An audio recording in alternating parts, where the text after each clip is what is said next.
County Sheriff Mike Morrison. Behind me, you'll see members of our federal partners, the U.S. Border Patrol, U.S. Marshal Service, and I also have a member of my administration, would be Chief Ryan Moody, who's overseeing our detectives unit as Chief of Operations. I appreciate all of you coming here today.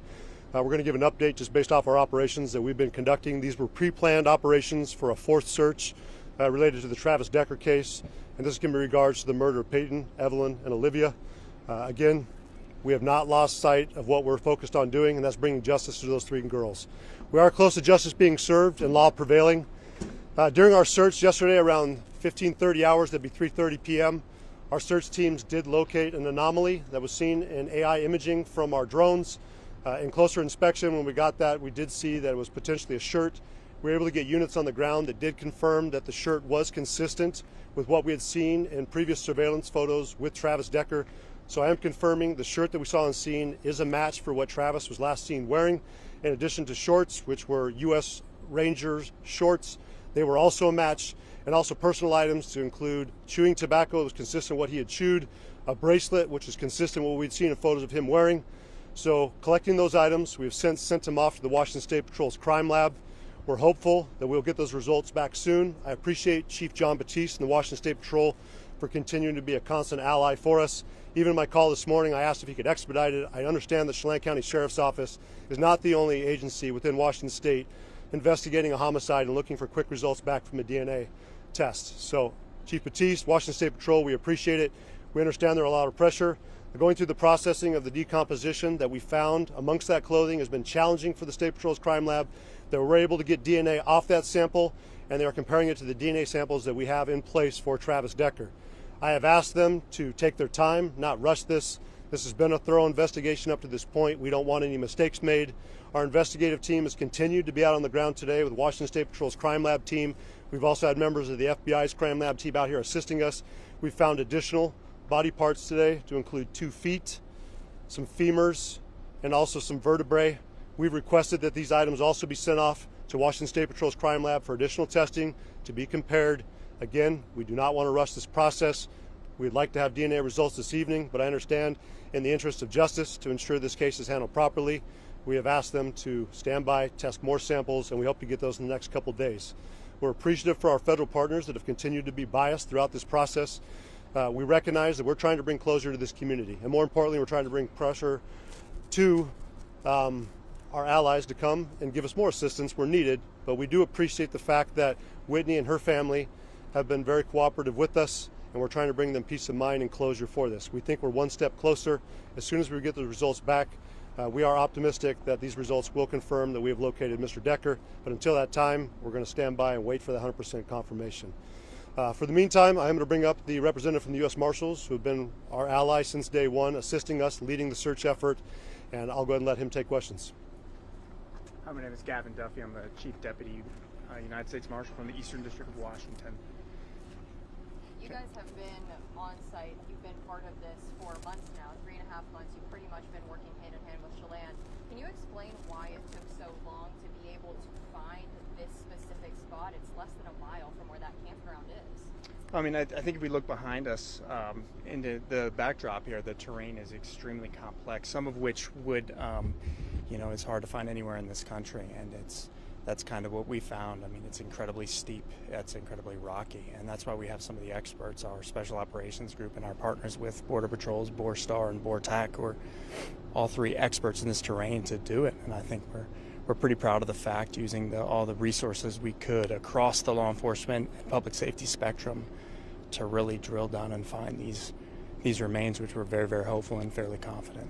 Can you tell me a little bit about what it was like whenever whoever the teams were that initially went up there? They were those people that ended up identifying that shirt, seeing those pants.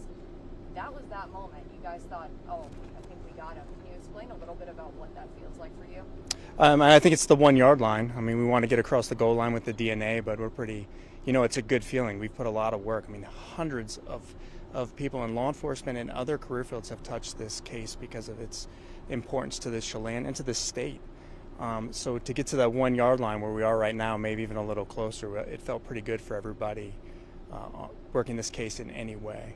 There are some people online that were curious if Travis Decker would have gone north to Canada or south to Mexico.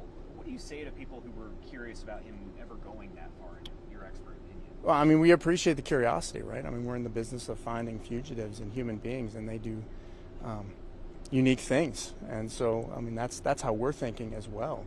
But we use fact-based policing, and we utilize our partnerships with other agencies, state, local, and federal, and we kind of narrow in on where we need to be looking, and for the most part, we're pretty successful most of the time.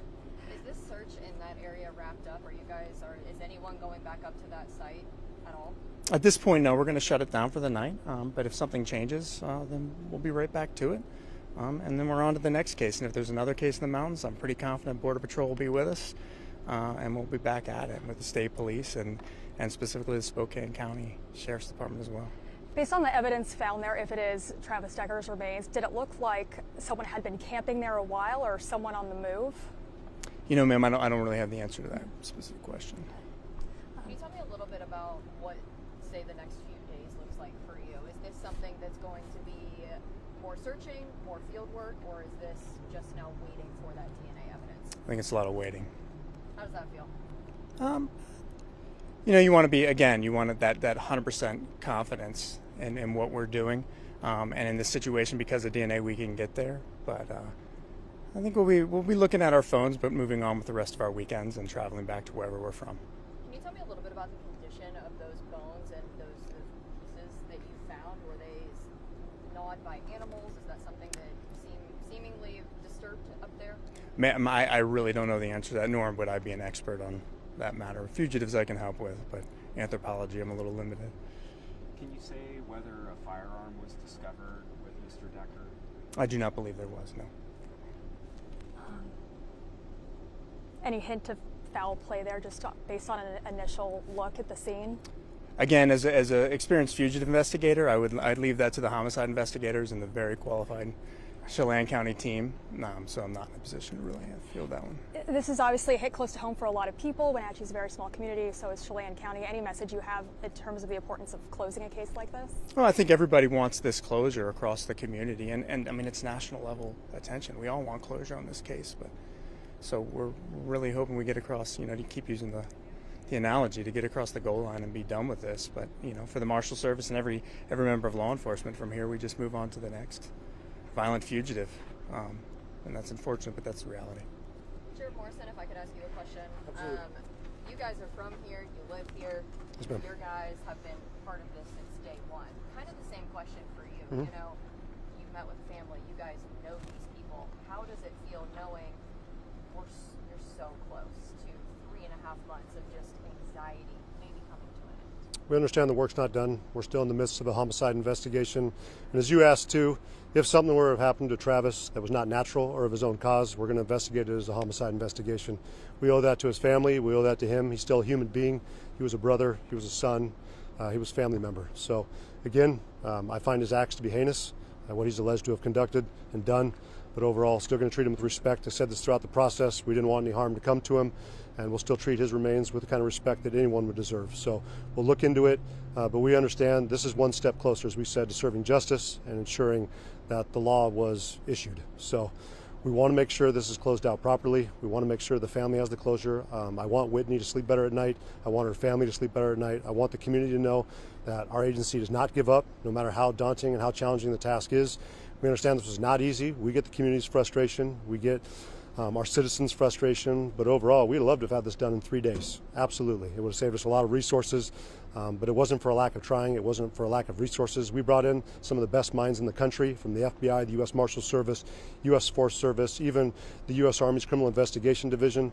We brought in experts in that field. We did everything. We talked with each other.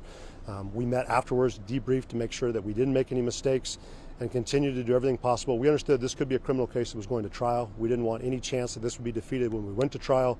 And again, I think we're close to the goal we wanted, but we're not going to rush. We're not going to pat ourselves on the back yet. We're not going to say congratulations until we get the results back and we know 100% this is Travis Decker. That is our suspect. That is our only suspect. That is the only evidence that we have shows that he's our suspect. So just to confirm, that is who we are looking for. That's who I believe we found, and we hope the Washington State Patrol can confirm that soon. One last question.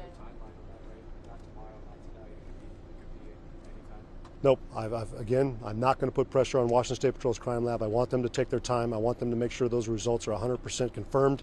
Again, this is closing out a very significant case in our county's history. This was the largest manhunt in Chelan County history. This is the most heinous homicide in Chelan County history, and we need to make sure it's closed properly and that we make sure that we're convincing our community that we did the right thing, we have the right subject, and there is no other person out there. And one last question for me. I don't know if it's for you or Gavin. I saw in the press release that there was a key fob that was found. If one of you could talk a little bit about that. I believe it was found in the river. Correct.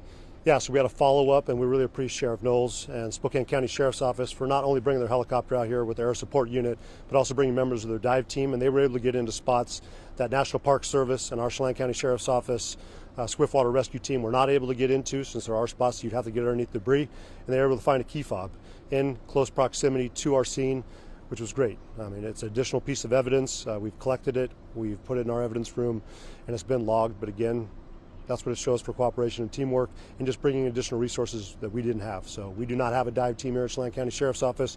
Historically, we did, but again, appreciation to Sheriff Knowles and his team for coming in and assisting us further. All right, appreciate everybody. Thank you, Sheriff. Thanks. Appreciate it. Have a good night. So we're actually going to come right back to on camera with me. I want to try to wrap up a little bit of that press conference. If you were just joining us, then we of course are talking to the Chelan County Sheriff's Office. Do you want to do a package or a both side? In person